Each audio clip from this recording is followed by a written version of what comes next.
Over the darkened skies of northern Germany, the hum of hundreds of Merlin engines fills the air. Lancaster bombers, heavy with ordnance, glide in tight formation through the cold mist. Below them, the city of Hamburg, asleep and unaware. Inside a Luftwaffe radar bunker, green screens flicker with life. Blips appear, then vanish. Confusion spreads. "Was ist das?" an operator mutters. The sky, once filled with clear targets, now shows nothing but chaos. A storm of false echoes. Searchlights sweep wildly, catching only drifting fragments. Small metallic strips spinning in the wind. Harmless, silent, deadly effective. 200 miles away in a quiet laboratory in southern England, a woman adjusts her glasses, staring at a similar radar display. It too has gone blind, exactly as she predicted. Her name is Joan Curran, a Welsh physicist, and tonight her invention has just changed the nature of modern warfare. The Allies had found a way to disappear, and the world of radar warfare would never be the same again. Before that night over Hamburg, the sky had been a graveyard. By 1942, Britain's Royal Air Force was locked in a brutal campaign. The strategic bombing of Germany. Each night, hundreds of bombers lifted off from airfields scattered across the English countryside, bound for the industrial heart of the Reich. Few came back. Out of every 100 bombers that left the runway, nearly half would never return. Flak cannons filled the air with shrapnel. German night fighters, guided by radar, stalked the bombers like wolves in the dark. And deep beneath the ground, inside reinforced bunkers, German radar operators watched glowing screens with cold precision. ISA tracking every aircraft as it crossed the North Sea. This was the new face of war. Invisible. Electronic. Ruthless. The Germans had mastered early radar defense. Their Freya stations could detect Allied bombers over 100 miles away, while Würzburg tracking radars locked on individual targets for anti-aircraft guns. Britain's own radar network, Chain Home, had saved the nation during the Battle of Britain. But now the tables had turned. The bomber crews called it the death zone. Once you entered German radar range, there was nowhere to hide. Each mission became a calculated sacrifice. In the officers' mess, maps were marked with red pins. Cities already bombed, routes already flown, friends already gone. The sound of engines overhead no longer inspired courage, but dread.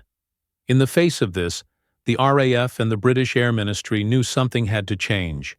The Germans were not merely defending their skies, they were dominating them through technology, so Britain turned to science. Across the countryside, hidden inside country estates and anonymous brick buildings, a different kind of army worked through the night. Physicists, mathematicians, engineers, and radio specialists. They were known as the Telecommunications Research Establishment, or TRE. Their mission: to fight radar with radar, and to turn the unseen weapons of the enemy against them. Among them were young men barely out of university, and a few women whose brilliance often went unacknowledged. It was here, in this quiet war of equations and waveforms, that a problem began to haunt Allied scientists. How do you make a bomber invisible to radar? At first the idea sounded impossible. Radar beams bounced off metal, wings, fuselages, engines, reflecting signals back to the operators who could calculate distance and direction. No amount of camouflage or darkness could hide a plane from radio waves. But inside one of the TRE labs in Malvern, a young Welsh physicist named Joan Curran began to see the problem differently. She had already been working on radar technology, helping to develop systems for detecting submarines and aircraft. Her background in physics, combined with an intuitive grasp of how electromagnetic waves behaved, made her uniquely suited for this invisible battlefield. Curran noticed something curious during experiments. When small metallic fragments were present near radar equipment, the screens filled with false echoes, noise, clutter, confusion. It was chaos, but it was useful chaos. She began to wonder, what if these fragments could be deployed deliberately? What if thousands of tiny strips of metal could overwhelm enemy radar with meaningless signals, hiding real aircraft among thousands of phantom targets. It was a radical idea. Yet in a war defined by innovation, radical ideas were what Britain needed most. But radar was a closely guarded secret. Even among allies, information was restricted. Every experiment had to be done in silence, under strict security, with few people aware of the details. Curran's concept, though promising, remained untested. As bomber losses continued to rise and the skies of Europe burned nightly, the need for a solution became desperate. The scientists at TRE knew they were racing against time, against the rate of death. Itself, Joan Curran's idea was about to become the single most significant breakthrough in radar deception, one that would save thousands of lives and alter the balance of air power forever. And it began, like most revolutions do, in a small lab with a simple question. What if they can't see us at all? Britain's war laboratories were unlike any other front. There were no trenches, no uniforms, no medals, only equations scrawled on chalkboards and the faint hum of oscillators in the dark. At the Telecommunications Research Establishment in Malvern, scientists waged an invisible war against physics itself.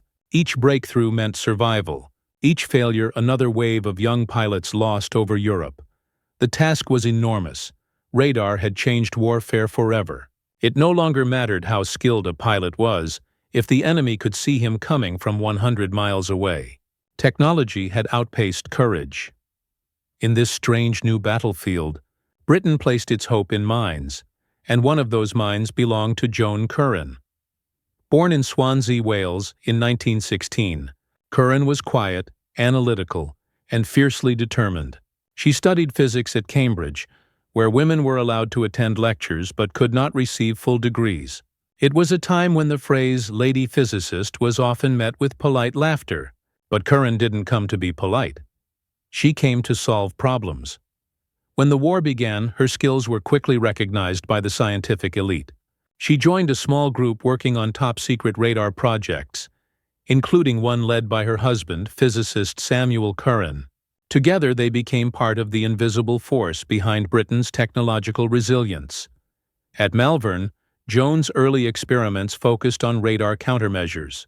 The team knew that the Germans relied heavily on radar networks like Freya and Würzburg to direct their anti-aircraft guns and interceptors. If the Allies could blind those systems, they could strike with near impunity. But the question remained: how? Radar wasn't something one could simply turn off. It bounced signals off aircraft, measuring their position by the reflected energy.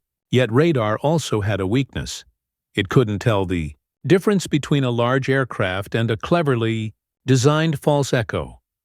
That insight became the seed of Curran's most daring idea. She proposed cutting thin strips of aluminum foil, each precisely measured to half the wavelength of the enemy's radar signal. When dropped from aircraft in large quantities, these strips would reflect radar waves back, thousands of false returns flooding the radar screens, hiding real bombers inside a storm of decoys.